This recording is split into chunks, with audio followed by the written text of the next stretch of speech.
আজকে গরু পালন করছি আজকে ৫ বছর যাবত। ইনশাআল্লাহ ৫ বছর যাবত পালন করতেছি। ইনশাআল্লাহ সফলতার দিকে এগিয়ে গেতেছি। আরো আশা করি যে আরো যদি পালন করি যে ইনশাআল্লাহ নিয়ত আছে যে আমার খামারেতে এখনো একটা গাভী আছে ১৮ লিটার দুধের। ইনশাআল্লাহ সামনে হলো যে আশা করা যে আরো ২-৩ টা গাভী আমি তুলবো খামারেতে, বড় করব। সুপ্রিয় দর্শক, আসসালামু আলাইকুম। এই মুহূর্তে অবস্থান করছি ময়মনসিংহ জেলার বালুকা উপজেলার কাচিনা মাস্টারপাড়া গ্রামে। এখানে একজন স্কুল পড়ুয়া ছাত্র যিনি হলিস্টাইন ফ্রিজিয়ান গরু পালন করেন।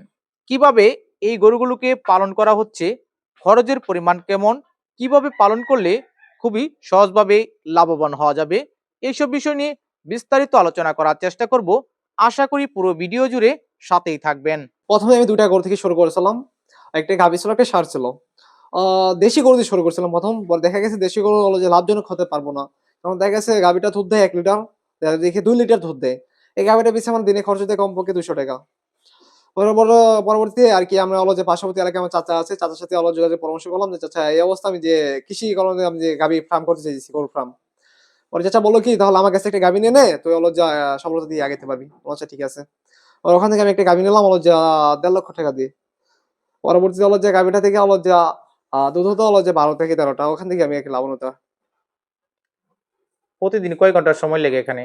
এখানে হলো যে যদি নিজের ইচ্ছার উপরে, যদি নিজে যদি কাজ মনে মনোযোগ দিয়ে করা হয় তাহলে সকাল ২ ঘন্টা, হলো যে দুপুর ২ ঘন্টা এবং বিকালে ২ ঘন্টা করলে এনাফ, আর কিছু লাগে না। কি কি খাবার দেন? খাবার হলো যে বর্তমান হলো যে ৩ খাবার খাওয়ানো হতেছে, যেটা এটাই। আর কোনো আজে-বাজে যে ফিট-মিট এগুলো খাওয়ানো হয় না। বসি এটাই। এর পাশাপাশি কি করেন? পাশাপাশি পড়াশোনার দিক দিয়ে আছে আরকি।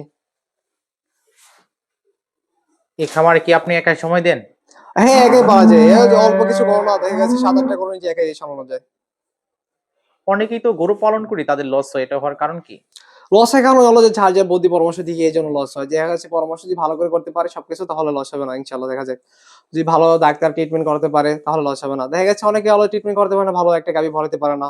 এবং দুধের দিক দিয়ে হলো যে গাভীটা বিয়ানি পরে দেখা গেছে হলো যে ওদের যদি দুধ থাকে ভালো ১৮-১৯ টা, ওই টাইমে হলো যে দুধে হলো যে বানের সমস্যা হয়ে যায়। এজন্য আরকি লসজনক হয়ে যায়। কিভাবে পালন করলে তাড়াতাড়ি লাভবান হওয়া যাবে? পালন করা দেখা গেছে যদি বড় গাভী পালে, হলস্টাইন ফ্রিজিয়ান যদি গাভী পালে ২-১ টা গাভী পাললে লাভবান হওয়া যায়। একটা গাভী কিনলে একটা গাভী থেকে লাভবান। একটা বকনা বাছুর সহকারে একটা গাভী কিনতে পারলেই লাভবান।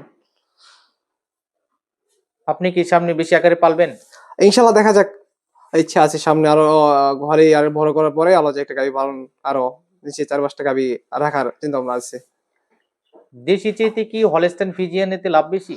হ্যাঁ, হলস্টাইন ফ্রিজিয়ানিতে লাভ বেশি। আর যদি দেশি গরু পালন করতে গেলে যে যদি পালন করা যায় যে ১৫ থেকে ২০ টা, তাহলে হলো যে ওইটাও লাভ আছে। কিন্তু বলে হলস্টাইন ফ্রিজিয়ানে বেশি লাভ। এটাই। আর হলো দুধ দেয়া হলো যে ভরার পরে ৯ মাস পর্যন্ত দুধ দেয় ওরা, এইজন্যই। দুধ বিক্রি করে কি প্রতিদিনের খরচ মেটানো সম্ভব? এই সম্ভব মেটানো থেকে হলো যে আরো লাভবান থাকে। আমরা দেখা গেছে হিসাব করে চলতে গেলে লাভবান থাকে। যে একটা গাভী দিয়ে হলো যে ২ টা ষাঁড় পালা যাবে। আমরা গরুগুলো কিভাবে চিনতে পারবো যে এই গরুটা ভালো? দেখা গেছে গাভী হলো যে দেখা গেছে যেগুলো বড় দুধের গাভী, নিচে হলো ভানে এই দিক দিয়ে রগ থাকে। দেখা যায় রগের পরিমাণ কেমন, তারপর হলো যে গলা থেকে চিকন, মাথা থেকে লম্বা, কান থেকে ছোট। এই অবস্থায় আরকি যদি কেনা যায় তাহলে অনেকটাই লাভবান হওয়া যায়। বুঝে শুনে কেনা লাগবো। বাজার থেকে গরু কিনলে ভালো হবে না খামার থেকে?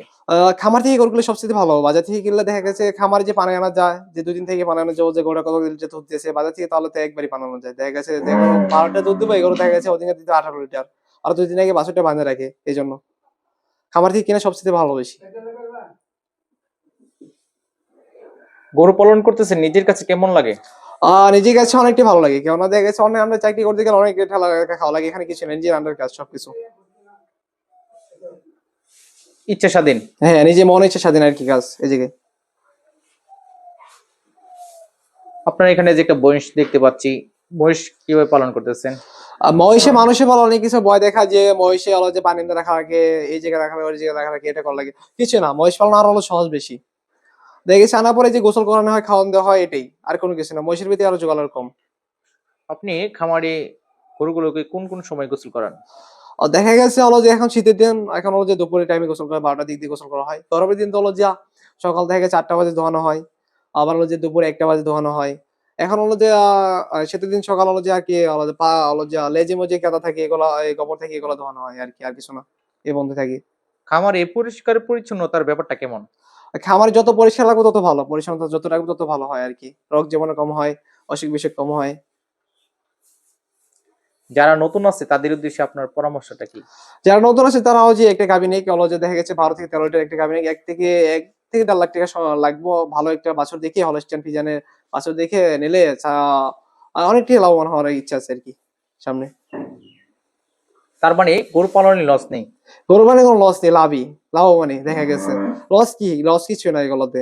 নিজে জোগাড় দিতে পারলে, নিজে পালতে পারলে, নিজে দেখা গেছে আমার 1 বিঘা জমি আছে, ওই জায়গায় তারা আছে। এগুলো তো লাগলো না আমার। তাহলে তো লাভবানই ইচ্ছে আমার। তার মানে লাভবান হওয়া যায়। হ্যাঁ, হ্যাঁ, লাভবান হওয়া যায়। আপনাকে অসংখ্য ধন্যবাদ।